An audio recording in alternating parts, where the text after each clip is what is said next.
We begin our journey with a girl who is defined, from her very first pages, by what she lacks. She has no family, no money, and no social standing.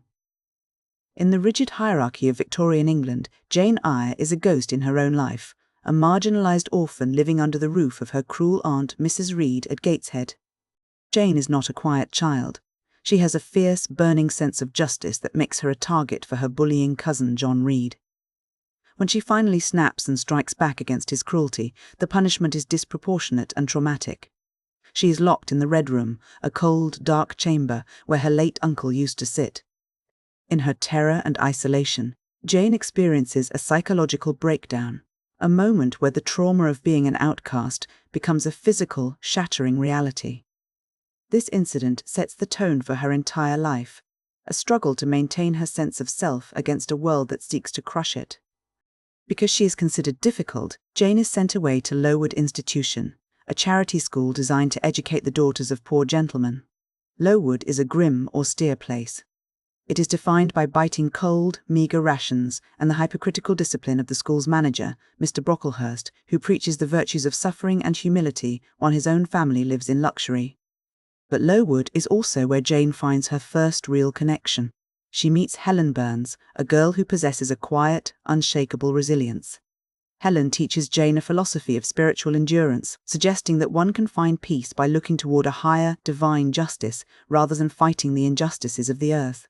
It is a lesson Jane struggles to accept, as her own spirit is far too restless for such passive acceptance. The hardship of Lowood culminates in a typhus epidemic that sweeps through the school, claiming many lives, including Helen's. As Jane prepares to leave Lowood, she has transformed from a volatile child into a composed, educated young woman ready to take on the world as a governess. Her new post is at Thornfield Hall, a grand, imposing estate. There, she meets the kind Mrs. Fairfax and begins teaching a young French girl named Adele. Thornfield is a place of shadows and secrets, and it is here that Jane encounters Edward Rochester. Their first meeting is unconventional. Rochester arrives at the house under a veil of darkness, and their initial interaction is marked by a strange, immediate, and almost unsettling intellectual spark. Unlike the men Jane has known, Rochester is brooding, complex, and deeply mysterious. He does not treat her as a social inferior, but as an intellectual equal, even if he does so with a certain roughness. As Jane settles into her life at Thornfield, the atmosphere of the house becomes increasingly heavy with tension. There are strange occurrences, a demonic, piercing laugh echoing from the attic in the middle of the night, and a mysterious fire that nearly claims Rochester's life in his own bedroom. These events serve to draw Jane and Rochester closer. They fall into a deep, passionate love, a connection that feels like a lifeline for both of them. Rochester, in particular, seems to see in Jane a mirror to his own restless soul. However, their happiness is built on a foundation of secrets. On their wedding day, just as they are about to be united, the ceremony is interrupted by a shocking revelation. It is revealed that Rochester is already legally married. His wife, Bertha Mason, is not dead, as he had led Jane to believe, but is living in secret in the attic of Thornfield, driven to madness by her own internal darkness. For Jane, this is an impossible situation. She loves Rochester deeply, but she refuses to become his mistress. To do so would be to sacrifice her moral integrity and her very soul. She cannot marry him without being a social outcast and a person who has betrayed her own principles. In a moment of profound heartbreak, Jane flees Thornfield. She leaves with nothing, no money, no home, and no protector, wandering into the wilderness of the moors. She is eventually taken in by the river's siblings, St. John, Diana, and Mary. Through a series of remarkable coincidences, Jane discovers that they are actually her cousins, and she finds a temporary sense of family. Shortly after, Jane receives a sudden, unexpected inheritance from her uncle, John Eyre, which makes her a woman of independent means. She shares this wealth equally with her cousins, finally achieving the financial autonomy she has always lacked. But a new conflict arises in the form of St. John Rivers. He is a man of rigid, ascetic religious duty. He proposes marriage to Jane, not out of passion, but because he believes she is the perfect partner for his missionary work in India. He offers her a life of respectability and purpose, but it is a life of emotional sterility. To marry him would be to kill the part of herself that feels passion and fire. Jane realizes that a union with St. John would be a slow death of her spirit. While Jane is contemplating this choice, she experiences something that borders on the supernatural. While standing in the wind, she hears a voice, a distant, desperate cry of her name. It is Rochester's voice, calling to her from across the moors. It is a moment of profound psychic connection that compels her to return to him. Jane travels to the ruins of Thornfield and eventually finds Rochester living in isolation at a house called Ferndean. The fire that occurred at Thornfield had claimed Bertha Mason, but it had also left Rochester physically broken. He's blind and maimed. In this state of vulnerability, the power dynamic between them has shifted. They are no longer master and servant, nor is there the shadow of his past marriage looming over them. They meet as equals. Jane finds him, she cares for him, and they marry in a union that is finally, truly free.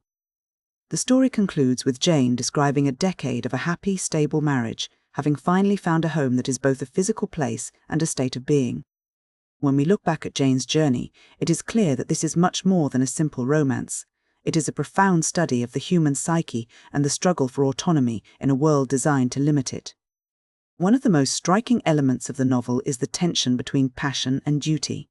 We see this played out through the three central men in Jane's life. Rochester represents the overwhelming, sometimes destructive power of passion. His love for Jane is intense, but it is also complicated by his past and his tendency toward deception. St. John Rivers, conversely, represents the extreme of religious and social duty. He is a man of ice, disciplined, purposeful, and entirely devoid of emotional warmth. Jane's struggle is to find a way to exist between these two extremes, to embrace her passions without losing her moral compass, and to find a sense of purpose that does not require the suppression of her own heart. This theme is echoed in the symbolism of fire and ice that runs through the entire book. Fire is everywhere. It is the heat of Jane's temper, the passion of her love for Rochester, and the literal fire that destroys Thornfield. It is a transformative force, but it is also a dangerous one. Ice, on the other hand, is represented by the coldness of Lowood and the emotional sterility of St. John. It is a force that preserves order, but prevents life from truly flourishing. We also see a sophisticated use of what critics call the double. Bertha Mason, the madwoman in the attic, is often interpreted as a dark reflection of Jane herself. Bertha is the physical manifestation of everything that Victorian society, and even Jane's own conscience, demands she repress: her anger, her sexuality, and her desire to break free from social constraints. Bertha's madness is the extreme, uncontrolled version of the very same fire that burns within Jane. By confronting and eventually moving past the shadow of Bertha, Jane is able to integrate her own passions into a life of controlled, healthy autonomy. There is also a significant social critique woven into the narrative. Brontë uses Jane's journey to challenge the rigid hierarchies of class and gender. Jane is a woman with no social standing, yet she possesses an internal dignity that demands respect. She refuses to be treated as a subordinate, even when it would be easier to do so. Her insistence on being treated as an equal to Rochester is a radical act for the time. The novel suggests that true nobility is not a matter of birth or wealth, but a matter of character and self-respect. In the end, Jane Eyre is a story about the search for a home. For much of her life, Jane is searching for a place where she belongs, a place where she is not an outsider, an orphan, or a servant.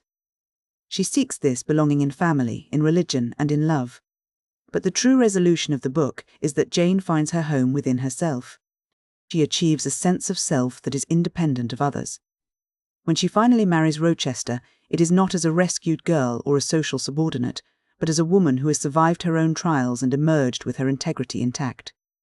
She finds a perfect concord because she has finally achieved equality, not just with the man she loves, but with her own soul.